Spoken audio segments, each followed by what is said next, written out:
आज 1 फरवरी 2026 रात मुंबई में एक बहुत गंभीर और सनसनीखेज घटना सामने आई है। मशहूर बॉलीवुड डायरेक्टर रोहित शेट्टी के जुहू स्थित घर शेट्टी टावर के बाहर गोलीबारी हुई।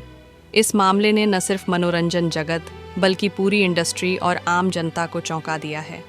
घटना क्या हुई? रविवार की सुबह लगभग 12:45 बजे मुंबई के जुहू एरिया में स्थित रोहित शेट्टी के घर के सामने कई राउंड गोलीबारी की गई। हमलावरों ने 2 मोटरसाइकिलों पर सवार होकर लगभग 4 से 5 गोलियां दागीं, लेकिन खुशकिस्मती से किसी को कोई चोट नहीं आई।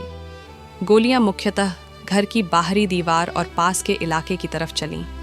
स्थानीय लोगों ने गोलियों की आवाज़ सुनकर तुरंत पुलिस को सूचित किया और पुलिस तथा फॉरेंसिक टीम तुरंत पहुंची। सीसीटीवी फुटेज और आसपास के सबूतों की जांच अभी जारी है।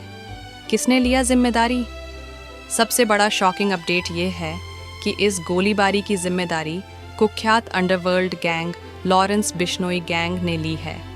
इस गैंग के सदस्यों ने सोशल मीडिया पर एक पोस्ट के जरिए दावा किया कि उन्होंने यह हमला रोहित शेट्टी के खिलाफ किया और उन्होंने बॉलीवुड इंडस्ट्री को धमकी भी दी है। उनके पोस्ट में लिखा गया, ये सिर्फ एक छोटा सा ट्रेलर है। अगर उन्होंने हमारी बात नहीं मानी तो अगली गोलियां उनके घर के अंदर तक जाएंगी, सीधे उनकी छाती पर। ये चेतावनी पूरे बॉलीवुड इंडस्ट्री के लिए कही गई थी, जिसमें कहा गया कि अगर वे गैंग की बात नहीं मानेंगे तो बॉलीवुड की हालत बाबा सिद्दीकी से भी बुरी होगी।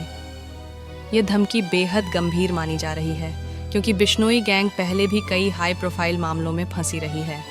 पुलिस की प्रतिक्रिया और गिरफ्तारी पुलिस ने तुरंत कार्रवाई करते हुए पुणे में संदिग्धों की तलाश शुरू की। इसी तलाशी में 4-5 लोगों को हिरासत में लिया गया है, जिन्हें बाद में मुंबई क्राइम ब्रांच को सौंप दिया गया। इनमें से कुछ आरोपी लॉरेंस बिश्नोई गैंग से जुड़े बताए जा रहे हैं। पुलिस अब यह जांच रही है कि क्या ये गिरफ्तार व्यक्ति वास्तव में घटना में शामिल थे और क्या इनका गैंग से सीधा संबंध है। इसके अलावा सीसीटीवी फुटेज, मोबाइल लोकेशन और फोरेंसिक सबूतों की जांच जोरों से चल रही है। अब तक यह स्पष्ट है कि रोहित शेट्टी और उनके परिवार के किसी सदस्य को कोई शारीरिक नुकसान नहीं पहुंचा है, लेकिन पुलिस ने सुरक्षा स्तर को बढ़ा दिया है और आसपास के एरिया में सुरक्षा को कड़ा कर दिया है। रोहित शेट्टी की प्रतिक्रिया घटना के बाद रोहित शेट्टी ने अपने सभी शेड्यूल और योजनाओं को रद्द कर दिया है। उन्होंने अपने करीबी दोस्तों और सहयोगियों से यह अनुरोध किया है कि वे अगले 2 दिनों तक उनके घर न आएं, ताकि सुरक्षा में आसानी रहे। शेट्टी ने फिलहाल कोई लंबा बयान नहीं दिया है, लेकिन पुलिस के बयान दर्ज होने की पुष्टि हो चुकी है।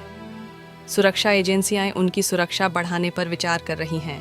बॉलीवुड और मनोरंजन जगत पर असर यह घटना बॉलीवुड के लिए बहुत बड़ा झटका मानी जा रही है, क्योंकि आमतौर पर इंडस्ट्री को मनोरंजन और ग्लैमर के लिए जाना जाता है, लेकिन अब यह साफ हो गया है कि इंडस्ट्री भी बाहरी खतरों से सुरक्षित नहीं है। पहले भी कुछ अन्य बॉलीवुड हस्तियों के घरों पर हमले और गोलीबारी की खबरें आ चुकी हैं, जिससे यह संकेत मिलता है कि सेलिब्रिटी सुरक्षा एक गंभीर मुद्दा है।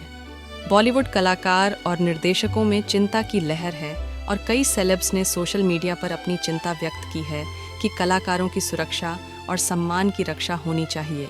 आगे क्या उम्मीदें? अब पुलिस की प्राथमिकता है घटनास्थल के आसपास के सीसीटीवी फुटेज का पूरा विश्लेषण करना, हिरासत में लिए गए संदिग्धों से पूछताछ करना, गैंग से जुड़े किसी बड़े प्लॉट या प्लान की जांच करना। सुरक्षा एजेंसियां यह सुनिश्चित करने की भी कोशिश कर रही हैं कि इंडस्ट्री की बाकी हस्तियों को भी खतरा न हो और अगर कोई बड़ा साजिश है तो उसे रोका जा सके। आज की यह घटना यह दिखाती है कि बॉलीवुड सिर्फ फिल्मों और मनोरंजन का दुनिया नहीं है, बल्कि कभी कभी यह बाहरी खतरों और असुरक्षित परिस्थितियों का भी सामना कर रहा है। क्या बॉलीवुड सुरक्षित है? फिलहाल ये सवाल सभी के मन में है। इस घटना ने फिल्म इंडस्ट्री के लिए एक जागरूकता घंटी बजा दी है कि सुरक्षा और सुरक्षा जांचें सिर्फ पर्दे के पीछे ही नहीं, बल्कि असली जिंदगी में भी ज़रूरी हैं।